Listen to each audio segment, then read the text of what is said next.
Me interessa falar sobre o trabalho, não me interessa falar da comunidade LGBT somente da questão da aceitação, da aquisição de direitos, que são questões extremamente importantes.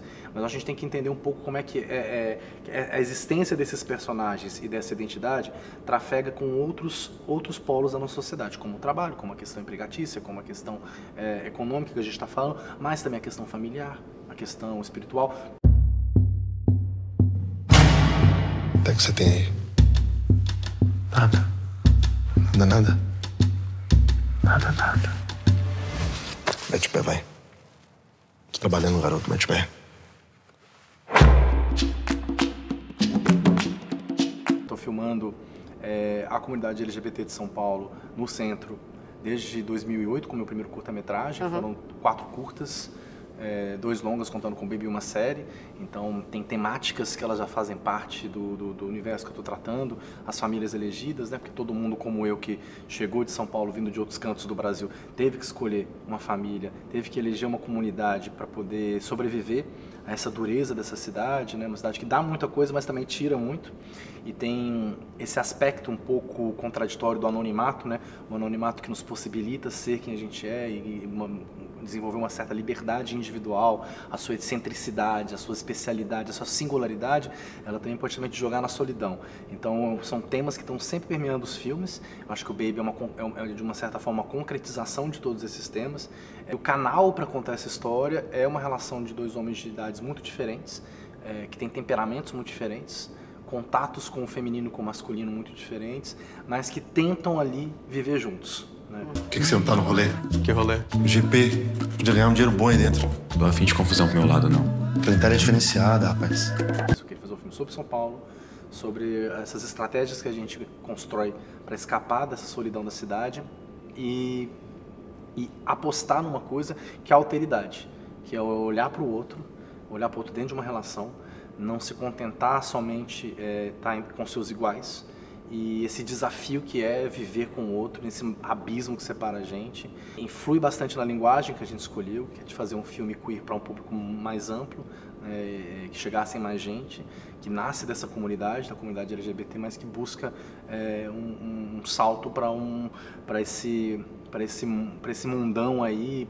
Me parece que a cidade de São Paulo, ela é uma personagem, mas que ela transita juntamente com as próprias personagens, né? Ela não é estática, né? Tem um olhar um pouco documental também para ela, mas ao mesmo tempo é quase como se ela fizesse parte dessa dinâmica da narrativa, no sentido de fluxo mesmo, né? A minha leitura sobre São Paulo é do dinamismo da cidade. As pessoas estão sempre em movimento.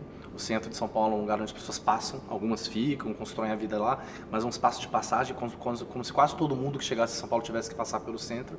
Isso reflete na linguagem do filme. É um filme que a câmera está o tempo todo em movimento. Se a câmera não tem movimento, os personagens estão em movimento. E se nem os personagens nem a câmera estão em movimento, o fundo, pelo menos, a cidade tem que estar em movimento. Então, esse desejo de filmar o movimento, para mim, ele tem muito a ver com a minha experiência na cidade de São Paulo. Eu sou uma pessoa que caminha pelo centro da cidade de São Paulo o tempo todo, entendeu? Então, esse caminhar é quase como se dançasse com a cidade, né? Então, a nossa ideia sempre foi um pouco essa, assim.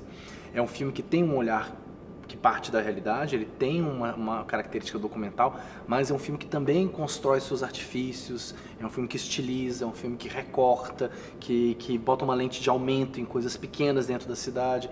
Então ele faz o tempo todo esse movimento do real para a imaginação, do real para a imaginação. Um assunto que eu acho que é bem interessante a gente falar também, que é a precarização, né, do trabalho também. A gente está falando também, obviamente, de personagens queers, e a gente está falando também de uma cidade que, como você mesmo falou, ao mesmo tempo que recebe, ela repele de uma certa maneira, né? Tem essa precarização, acho que quando eu filmava o Corpo Elétrico, a gente filmou dentro de uma fábrica, e eu percebi que já existia uma desconexão muito forte dos trabalhadores com aquela coisa da identidade do trabalhador. As pessoas já tinham pouco contato com os sindicatos, as pessoas iam ali, ganhavam dinheiro, não tinham orgulho de fazerem parte de um time, de uma fábrica. Essa subjetividade do operário, ali no Corpo Elétrico, eu já confrontei um pouco com isso. E eu comecei a imaginar que comunidades essas que podem ser formadas a partir do trabalho. Então, quando eu vou trabalhar no Baby, eu encontro primeiramente Ronaldo e Baby como 2 parceiros de trabalho, como 2 pessoas que estão construindo ali um vínculo econômico e empregatício.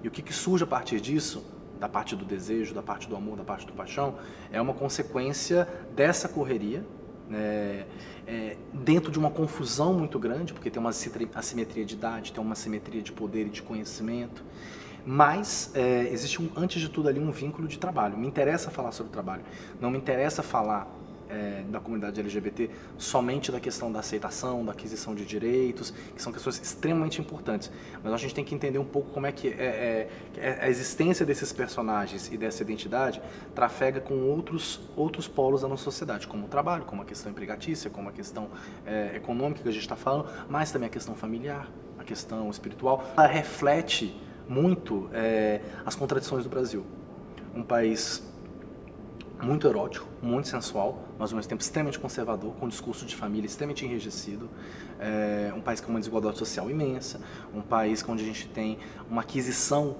de leis por parte da comunidade LGBT, sabe, nível europeu, mas ao mesmo tempo uma quantidade de crimes homofóbicos e transfóbicos altíssimos. Então, todas essas contradições, eu acho que elas estão no corpos dos personagens e elas estão no movimento que eles fazem, porque eles se movimentam para colocar essas contradições de uma maneira que elas não os impeçam de viver. Muito louco, né, que você começou a escrever, enfim, já vem, né, de um pré-trabalho, né, mas começou efetivamente desde 2017. E imagina, né, quantas mudanças, né? A gente teve o governo Bolsonaro, a gente teve, enfim, principalmente no centro de São Paulo. O centro de São Paulo mesmo em si, ele passou por diversas mudanças pós-pandemia. Sim. Também, assim, esteticamente e funcionalmente, né? E como que você integrou isso no roteiro ou não? O centro de São Paulo que eu filmei em 2008 não é mais o mesmo centro que eu filmei agora. Eu acho que quando a gente terminou de filmar, duas das locações mais importantes do filme, a Pensão da Maria, onde o Ronaldo mora, e o cinema pornô, onde o Ronaldo trabalha, já não existem. Então, se pensar que em menos de um ano, as duas locações principais do filme não existem mais.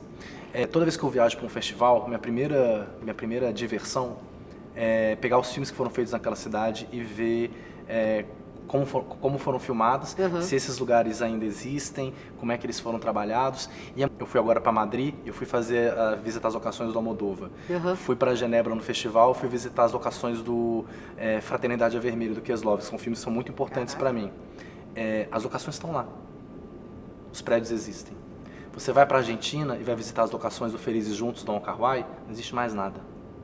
Que são dois países muito próximos, né, Brasil e Argentina, se você for ver em movimento. Se você for visitar, por exemplo, como eu fiz, de ir para Cuba e visitar locações onde foram filmados o Memória do Desenvolvimento, muitas dessas locações elas já são ruínas.